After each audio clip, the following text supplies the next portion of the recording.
بسم اللہ الرحمن الرحیم۔ ایک رات وہ اپنے شاندار ریشمی نرم گداز بستر پر سو رہے تھے کہ اچانک انہیں کمرے کی چھت پر کسی کے چلنے کی آہٹ محسوس ہوئی۔ نازک مزاج بادشاہ نے نوکر کو بلا کر پوچھا کہ شاہی محل کی چھت پر رات کے وقت کون گستاخ چل پھر رہا ہے۔ پورے محل میں کوہرام مچ گیا، خدام کی دوڑیں لگ گئیں۔ ایک خادم نے چھت پر جا کر دیکھا تو ایک مجذوب نظر آیا، اسے پکڑ کر بادشاہ کے سامنے کھڑا کر دیا گیا۔ بادشاہ غصے سے دھاڑا، تم نے یہ کیا حرکت کی ہے؟ تم چھت پر کیسے اور کیوں پہنچے ہو اور یہاں کیا لینے آئے ہو؟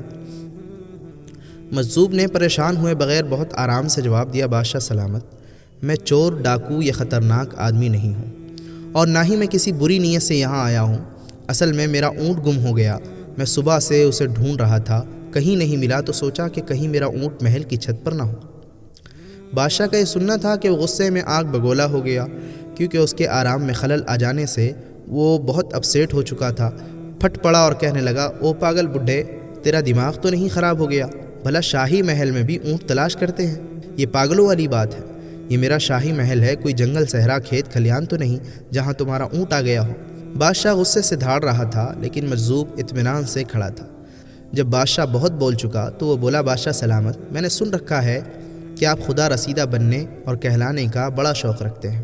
اللہ تعالیٰ آپ کے شوق کو سلامت رکھے، مگر حقیقت یہ ہے کہ اگر شاہی محل میں اور اس کی چھت پر اونٹ نہیں مل سکتا تو پھر تخت تاج اور گداز ریشمی مسہریوں پر بھی خدا نہیں مل سکتا۔ خدا کو پانے کے لیے نرم گداز بستر سے الگ ہونا پڑتا ہے، آرام دہ میٹھی نیند کو رت جگہوں میں بدلنا پڑتا ہے، عبادت، ریاضت، مجاہدوں کے بعد اپنے جسم اور روح کو پاک کرنا پڑتا ہے، پھر کہیں جا کر قرب خدا حاصل ہوتا ہے۔